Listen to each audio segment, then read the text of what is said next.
This program is brought to you by Link TV for educational and non-commercial use only.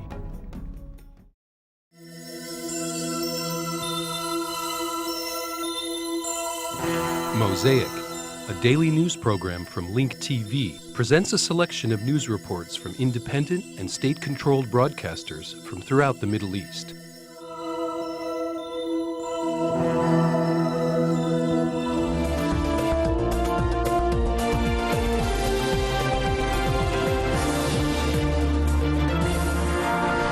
The Israeli siege on Jerusalem's noble sanctuary continues for the third consecutive day. Palestinians are banned from entering the square of Al-Aqsa Mosque in order to help protect thousands of Jews who held a march in Jerusalem in observance of the Jewish holiday of Sukkot. The situation has intensified over the past few days amidst intermittent clashes between Israeli occupation forces and Palestinian youth. Meanwhile, the head of the Islamic movement, Sheikh Salah, was briefly detained in Jerusalem. Salah was released on the condition that he not enter Jerusalem for 1 month. Our correspondent, Kirkuk Assad, reports from Jerusalem.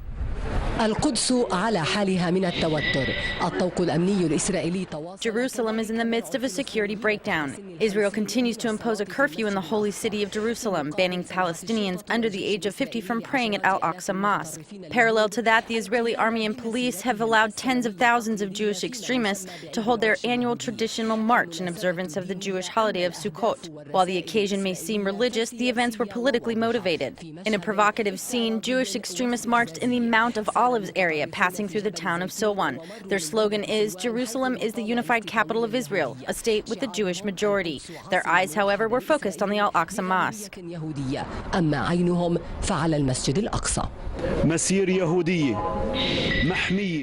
It is a Jewish march under the protection of the Israeli occupation army. However, this march will not give them legitimacy over one occupied building in Jerusalem and the Aqsa compound. These were the words of Ra'ed Salah just hours before he was arrested by Israeli police. If we were to choose between forfeiting our rights to Al-Aqsa Mosque or other rights and imprisonment, we will choose the latter. We are not afraid of going to jail. The Israeli army is warning that it will storm the Al-Aqsa Mosque if dozens of Palestinian youth who have been staging a sit-in for days inside the mosque don't come out. Any attack on Al-Aqsa Mosque, whether by Jewish extremists entering the mosque or storming it and massacring Palestinian worshippers, will have serious consequences for the entire region. New clashes have erupted between Palestinian youth and the Israeli army in some neighborhoods in Jerusalem. The situation seems to be intensifying rather than cooling off. Meanwhile, intermittent confrontations continue to erupt between Palestinian youth and the Israeli army. Palestinian youth threw stones at the Israeli army near the Kalandia checkpoint north of occupied Jerusalem. The situation in Jerusalem is very tense and could spiral out of control at any time. Kirkuk Assad, Dubai TV, occupied Jerusalem.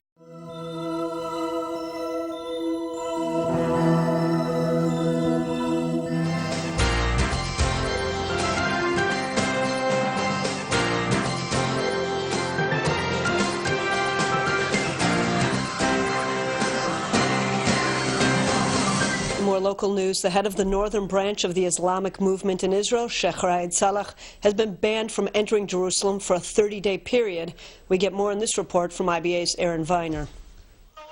Sheikh Salah was released just hours after his arrest for incitement. Israel police describe Salah as a militant who advocates sedition against the state. Police also hold Salah directly responsible for this week's acts of violence in Jerusalem and surrounding villages. Riots erupted in Jerusalem on Sunday after Salah called for Arabs and Muslims to physically defend the Al-Aqsa Mosque at an annual event on Friday in the northern village of al-Fahim. In the ensuing violence, one police officer was stabbed in the neck at a checkpoint, 2 others hurt in clashes, and at least 30 protesters wounded. Salah heads the radical northern branch of the Islamic movement, which aims to promote Islam among Israeli Arabs through religious education, social services, and nationalistic resistance against Israel. Salah was arrested at an Islamic movement protest tent in the Wadi Joz neighborhood of the capital yesterday. He has been arrested numerous times in the past on similar charges. Salah rejects Israeli sovereignty over East Jerusalem. He and his followers demand that the area, including its major Jewish, Christian, and Muslim holy sites, serve as the capital of a future Palestinian state.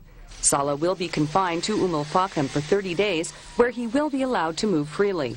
Meanwhile, Israeli Arab members of the Knesset are supporting him. The Higher Arab Monitoring Committee visited the Old City today in the wake of this week's tensions. United Arab List MK Ahmed Tibi said that there is nothing illegal about Salah's call for Muslim defense of the Al-Aqsa Mosque. Jerusalem is a volatile issue.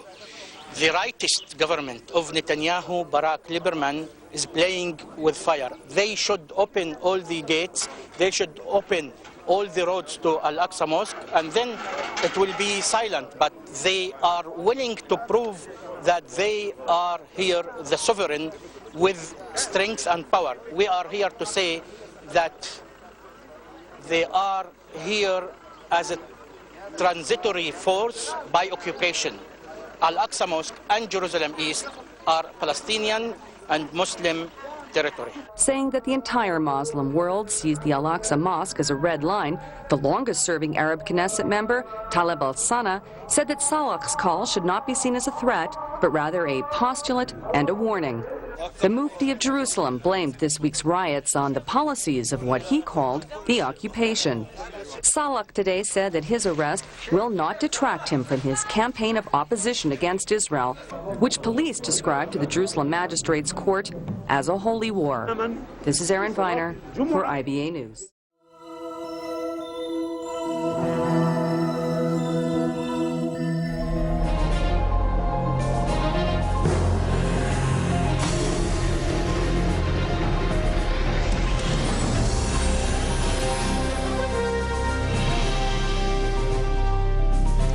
Vietnam's ambassador to the UN and the current president of the Security Council said that the Council will hold a special meeting today to discuss Libya's request for an open emergency session about the Goldstone report, which covers the Israeli war on the Gaza Strip. The Palestinian envoy to the UN has requested that the Security Council delay a vote on the Goldstone report. The decision has generated strong reactions among Palestinians and also at regional levels. Is the fate of Palestinians to see the blood of their martyrs go to waste and their perpetrators go unpunished after the world was ready to hold them accountable?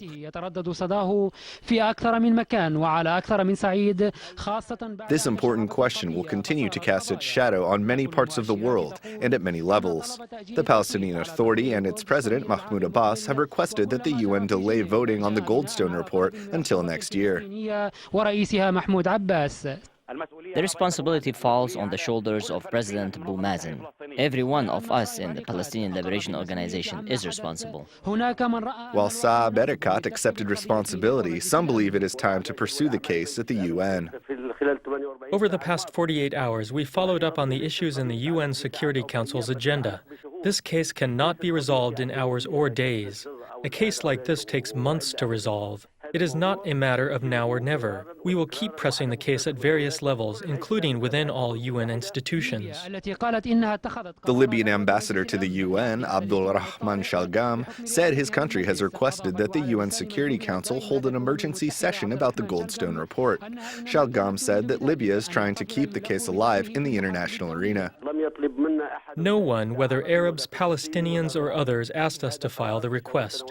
The decision was reached in conjunction with Brother Musa Kusa, the head of Libya's external security agency. The purpose of the decision is to keep the issue alive at the UN. The Libyan ambassador to the UN said that his initiative will prompt the Security Council to form a committee of experts to discuss the case and transfer it to the International Criminal Court. President Mahmoud Abbas, who is currently on a visit to Italy, welcomed the Libyan initiative. Abbas instructed the Palestinian envoy to the UN to work together with the Libyan ambassador and other Arab envoys, as well as members of the Security Council, and urged them to support the Libyan initiative. Observers believe that the Libyan initiative will face challenges inside the UN, especially considering that the U.S., which called for the withdrawal of the Goldstone report, is not very enthusiastic about the initiative. The U.S. will likely reject the initiative and bring the issue back to square one. This will further complicate the politics of the situation. It seems that the vote scheduled for next March will be merely symbolic and might not actually help the case.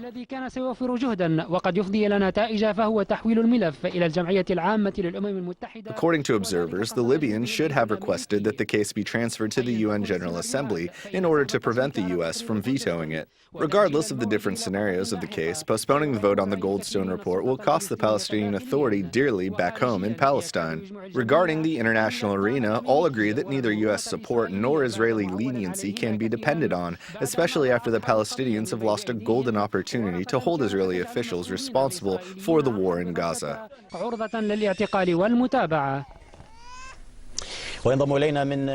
Joining us from New York City is our Al Jazeera correspondent, Khalid Dawood.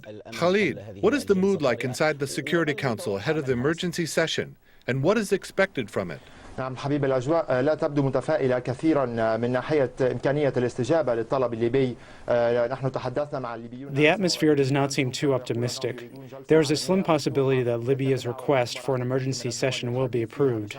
We talked with the Libyans yesterday, and they told us that they wanted the UN to hold a deliberate and open session. They want to invite as many countries as possible to discuss the Goldstone report. We were told that the UN will hold a meeting behind closed doors to review Libya's request. The U.S. and its European allies, as well as other members of the Security Council, strongly oppose the news.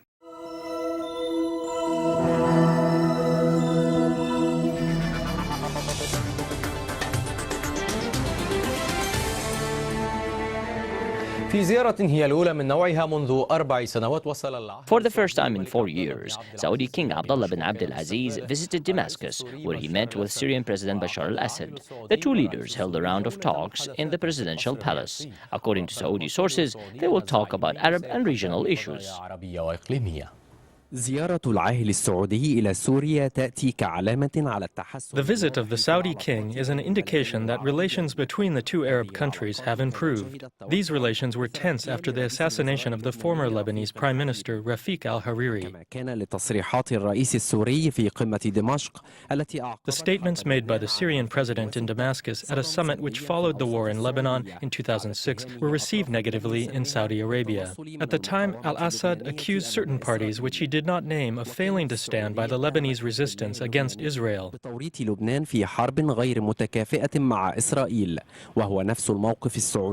Saudi Arabia had accused the Lebanese Hezbollah of dragging Lebanon into a war with the much more powerful country of Israel. Saudi Arabia also took a similar position towards Hamas during the war on Gaza at the end of last year. Damascus has a clear position of supporting Hamas contrary to Saudi Arabia and Egypt. According to Saudi sources, the Saudi and Syrian leaders will discuss the formation of the Lebanese government, which is facing obstacles, as well as the Palestinian issue. The relationship between Saudi Arabia and Syria improved during the economic summit in Kuwait, which occurred this year.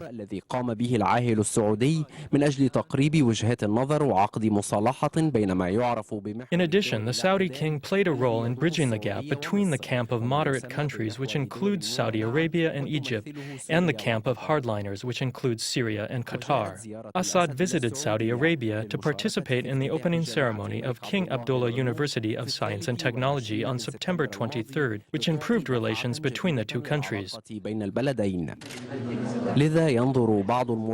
Some political observers believe that this meeting between the two leaders marks the end of Saudi and Syrian tensions and the beginning of an improvement in their relations. Islam Muhaddin, BBC.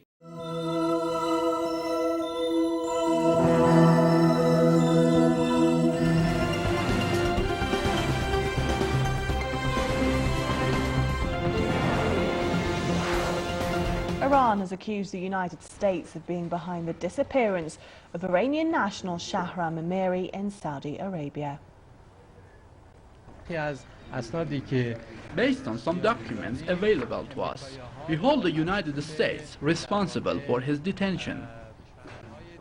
The US has yet to react to the comments. Mataki also said Saudi Arabia is responsible for the situation as Emiri went missing in their land. He said the Iranian Foreign Ministry is closely following the case.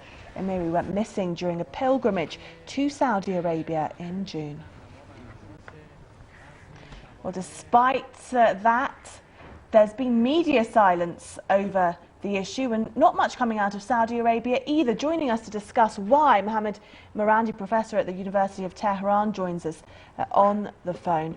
Professor Marandi, let me pose that question to you. Why exactly have we seen almost a blanket silence from the international media and regional media, and of course nothing really coming out of the Saudi government and from Saudi officials either? Yes, I think it's a very disturbing sign. It's nothing new, of course. When Iranian diplomats were kidnapped by American soldiers and held for over 2 years, if I'm not mistaken, the Western media, the American media, was completely indifferent, despite the fact that the Iraqi government considered them to be diplomats and called for the Americans to release them. But I think what is even more disturbing is the fact that the Saudi regime has effectively discredited itself and will be seen by at least those who know of what has gone on in the region as being compliant to American demands and effectively abiding by American wishes. In addition to this, though, I think it's also serious in the sense that the United States is this will impede any move towards rapprochement because it would be considered as a hostile act by the Iranian people on behalf of the United States. Kidnapping a citizen of one country is unacceptable, and I think it will raise questions as to whether the United States is truly willing to resolve its issues with Iran or whether it wishes to continue confrontation.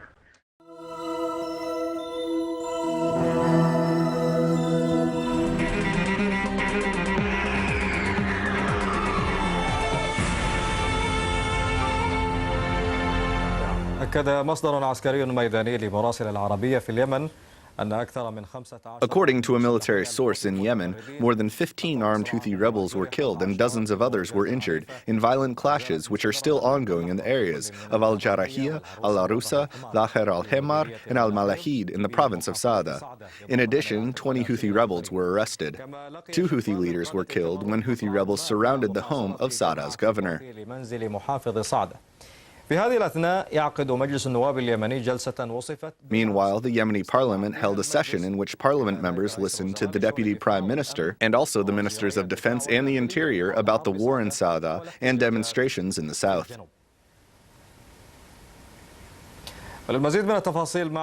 Joining us from Sana'a is our Al-Arabiya correspondent, Mahmoud Monassar. Mahmoud, can you first tell us more about the parliamentary session when the 2 ministers were being questioned on the war in Saada and about the demonstrations in the southern provinces? طبعا هذه أول جلسة يستوجب فيها مجلس النواب الحكومة حول مسار الأحداث في صعدة من اندلاع. This is the last session in which the parliament members question the government about the events in Saada since the war started, as well as the latest developments in southern provinces. The session was stormy and the discussions were heated. Many questions directed at the Minister of Defense and the Interior, as well as the Vice Prime Minister, were extremely frank. The questions focused primarily on the rebels' sources of weapons and ammunition, especially since the rebels showed their ability to carry on a war of attrition. They also showed their ability to confront the Yemeni army. Both parliament members who support and oppose the government agreed that the policies adopted by the government failed in regards to dealing with the Houthi rebels in northern Yemen, as well as the demonstrations in southern provinces.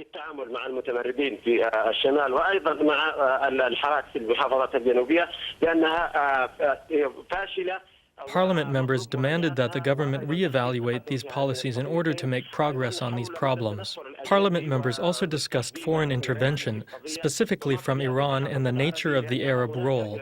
It seems to me that some parliament members feel the Yemeni government is not being honest with them. Despite this, the parliament supported the Yemeni army and emphasized the importance of resolving the conflict with Houthi rebels militarily in order to re-establish state control in Saada.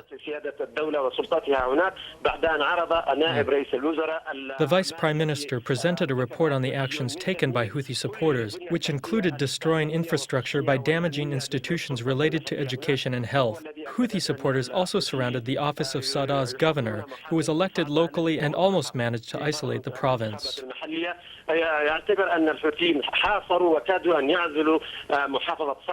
The army is now trying to re-establish control over the province. The Houthis failed to isolate this province from the rest of Yemen.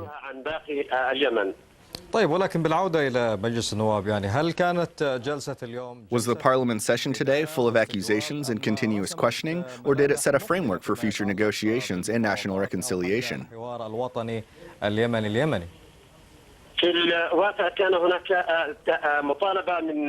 Parliament members from the opposition stressed the importance of comprehensive dialogue and said this is the only way to get rid of all of Yemen's problems. However, parliament members who support the government said that the opposition of the Houthi rebels leaves no space for dialogue. The Vice Prime Minister reiterated that Houthi supporters must adhere to the conditions set forth by the government at the beginning of the Sixth War in order to end the fighting. He clearly said that these conditions must be met for reaching a ceasefire. The government is committed to these conditions and accused the Houthis of committing crimes against civilians. Thousands of civilians were displaced and their homes were destroyed. Some of these civilians served in local authorities, so it seems that confrontations with Houthi rebels is comprehensive, which makes dialogue difficult.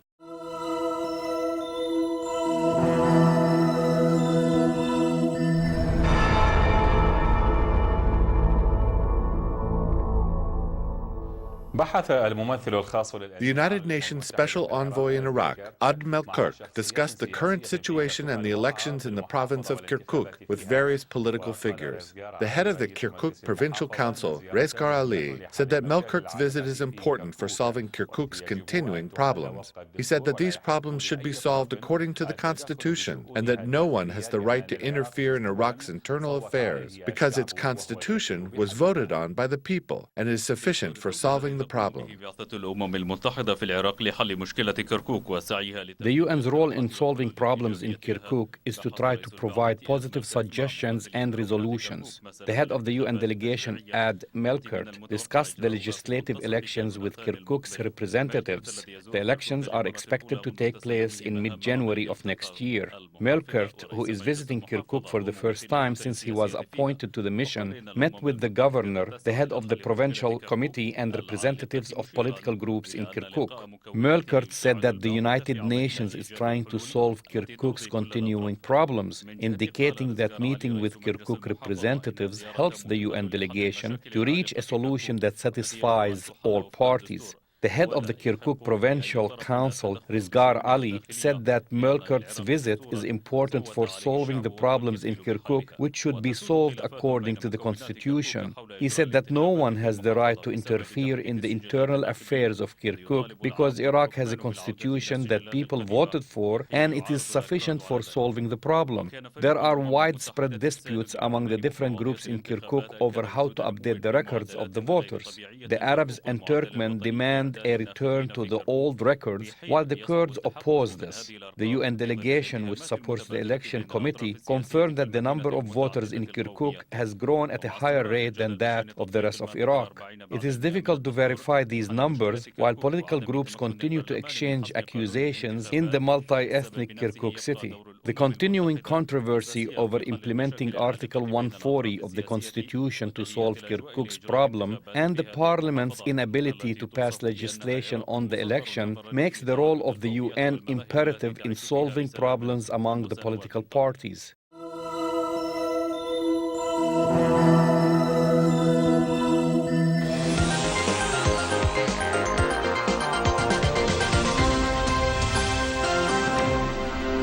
داغستان من أكثر الجمهوريات في منطقة شمال القوقاز تعدداً عرقياً وتنوعاً معمارياً. Dagestan is the most diverse republic in the Caucasus region in terms of ethnicity and architecture. Its capital, Mahachkala, is a destination for tourists from other Russian republics. The private and public sectors are focused on developing tourism, so it becomes a foundation of the national economy. Our reporter Omar Al-Suleh has the following report from Mahachkala. وأعد لنا التقرير التالي.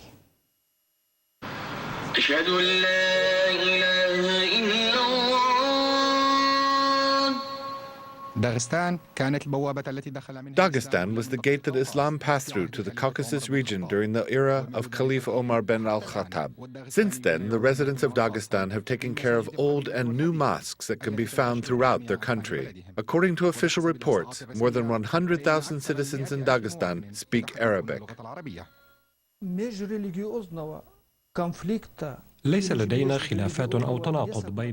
There are many religious sects in Dagestan, but there are no religious conflicts between them. Dagestan was the gate that Islam entered through to reach the Russian republics.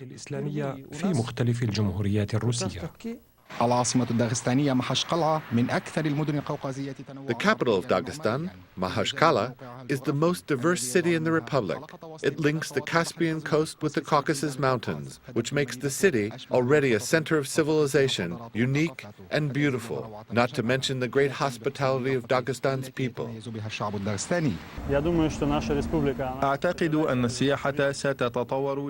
I think that tourism will develop slowly in our republic, and we notice that this is already happening. The construction of many buildings, especially near the coast, is the framework for a plan to develop the tourism sector. The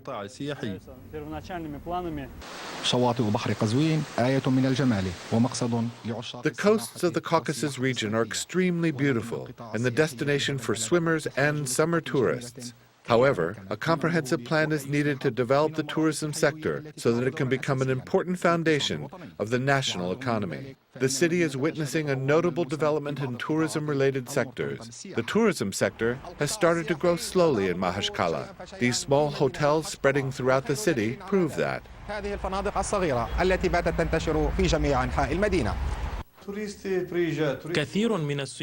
Many tourists visit our city, and most of them are from the Russian republics. Recently, tourists from Turkey, Iran, Ukraine, and Moldova have started to come here. أكثر ما يلفت أنظار زوار هذه المدينة هو الهدوء والنظافة والأزهار التي تنتشر على The most notable thing in the city is the calm, the cleanliness, and the flowers on the sidewalk and in public squares. The museums and theaters reflect the diversity of the city's architecture and 30-plus nationalities. Mahashkala is full of wonderful views. It is the city that embodies Western and Eastern ways of life, which makes it very memorable for tourists. From the capital of Dagestan, Mahashkala, this is Omar Al-Sule, Russian Today Television. Get more news about the Middle East online at linktv.org/Mosaic. The Mosaic webpage offers a complete archive of Mosaic programs, program transcripts, the Mosaic video podcast, and the Mosaic Intelligence Report, a weekly analysis of the hottest stories from the Middle East. The views expressed on Mosaic are those of the participating broadcasters, not Link TV or its sponsors. The production of Mosaic is made possible with the support of viewers like you. Thank you.